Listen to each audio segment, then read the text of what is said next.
వచ్చాం జనం అందరం పీఠాపురం. ఈ జనం అంటే జనసేన ఏమో అయి ఉండొచ్చు.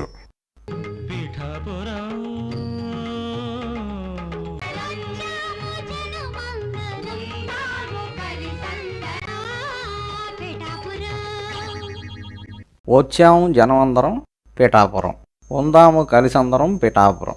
ఎందులోదిరా ఈ పాట? ఏదో పాత సినిమాలో వదిలే కానీ ఎప్పటి సిచ్యుయేషన్ ముందే ఊహించి తీసినట్టుంది. అవునవును, పిఠాపురం ఇంత సెంటర్ ఆఫ్ అట్రాక్షన్ అయిపోతుంది అనుకోలేదు కదా. జనసేన చూపే కాదు, జనం చూపంతా పిఠాపురం పైనే ఉంది ఇప్పుడు. ఎంతకీ పవన్ కళ్యాణ్ సక్సెస్ అవుతాడంటావా? అవుతాడేంటి, ఆల్రెడీ సక్సెస్ అయిపోయాడు. అదేంట్రా, ఖచ్చితంగా నెగ్గేస్తున్నాడు అక్కడ? అక్కడ నెగ్గుతాడా నెగ్గడా అన్నది కాదురా, జనసేన జనాన్ని డీల్ చేయడంలో పవన్ కళ్యాణ్ సూపర్ సక్సెస్ అయ్యాడు. అందుకు ఇదిగో ఈ పిఠాపురమే సాక్ష్యం.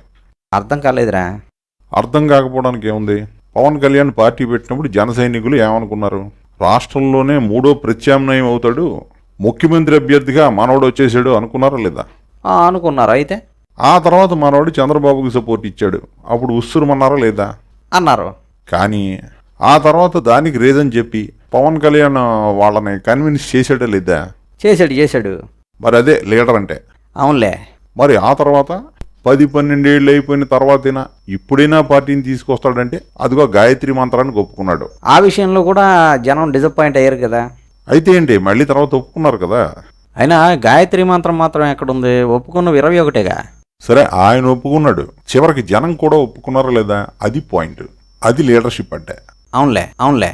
మరి ఇప్పుడు పిఠాపురం సంగతే తీసుకో, జనం టెండెన్సీ గమనించావా? అవును, జనసేన వాళ్ళు మంచి ఊపు మీద ఉన్నారు. మా పవన్ కళ్యాణ్ని ఎలాగైనా పిఠాపురంలో నెగ్గించుకు తీరతాం అని మంచి పట్టు మీద ఉన్నారు కదా. అవునరా, ఎట్టి పరిస్థితుల్లోనూ పవన్ కళ్యాణ్ని నెగ్గించుకు తీరాలని జనసైనికులేంటి, ఆయన వర్గీయులేంటి, అందరూ యమా పట్టుదలగా ఉన్నారు. ఇప్పుడు పవన్ కళ్యాణ్ అక్కడ నెగ్గితే జన సైనికులంతా ఆనందపడతారా లేదా? పార్టీ మొత్తం సంబరాలు చేసుకుంటుందా లేదా? అరే, ఎందుకు ఆనందపడరా? నాయకుడు అద్భుత విజయం సాధించి నెగ్గితే ఫాలోయర్స్ అందరికీ పండగే కదా. కరెక్ట్ పాయింట్కి వచ్చారా. ఇప్పుడు ఆలోచించు, పవన్ కళ్యాణ్ లీడర్షిప్ ఎంత గొప్పతో. ఆ మధ్య జన సైనికులంతా ఏమన్నారు, పవనే ముఖ్యమంత్రి కావాలని పొట్టు కూర్చున్నారు. ఇప్పుడు ఆ మొండి పొట్టు పక్కన పెట్టేశారు, పిఠాపురం నెగ్గితే చాలు అనుకుంటున్నారు. చూసావా, ఆయన తన ఫాలోయర్స్ని ఎంత గొప్పగా లొంగదీశాడో. నిజమైన నాయకుడు అంటే ఆయనే. నాకు అర్థం కాలేదురా. ఇందులో అర్థం కాకపోవడానికి ఏముంది, పార్టీలో నాయకుడు చెప్పినట్టు ఫాలోయర్స్ వినాలా, ఫాలోయర్స్ చెప్పినట్టు నాయకుడు వినాలా చెప్పు?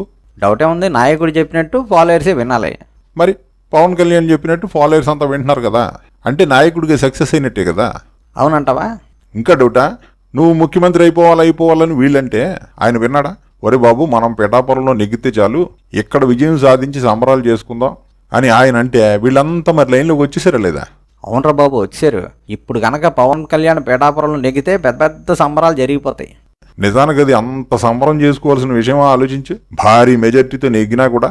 పాయింటేలే, ముఖ్యమంత్రి అయిపోతాడు అనుకున్నంత స్థాయి వ్యక్తి ఆఫ్టర్ ఆల్ తను పోటీ చేసిన చోట ఎక్కడమే మహాభాగ్యం అనుకోవడం నిజంగా గొప్ప విజయం రా, గొప్ప విజయం. అదే నేను చెప్పేది. ఏంటి గొప్ప విజయమా? అవునరా, నువ్వే ముఖ్యమంత్రి అవ్వాలని ఏకంగా పవన్ కళ్యాణ్నే శాసించేయాలనుకున్నారు ఈ జన సైనికులు.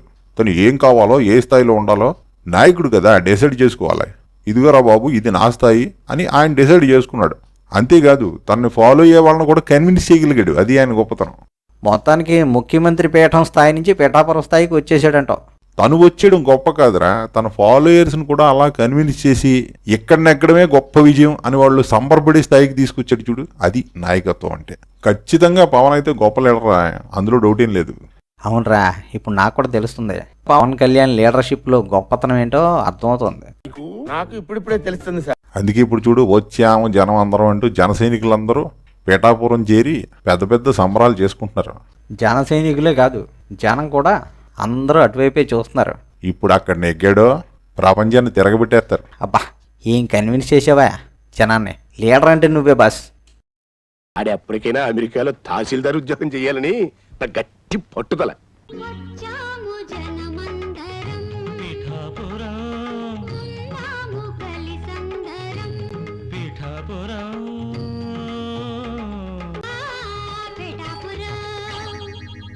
మరిన్ని మంచి వీడియోల కోసం సబ్స్క్రైబ్ చేయండి. సోషల్ మీడియాలో మమ్మల్ని ఫాలో అవ్వండి. మరింత విలువైన సమాచారం కోసం విజిట్ చేయండి తెలుగువాడు.com.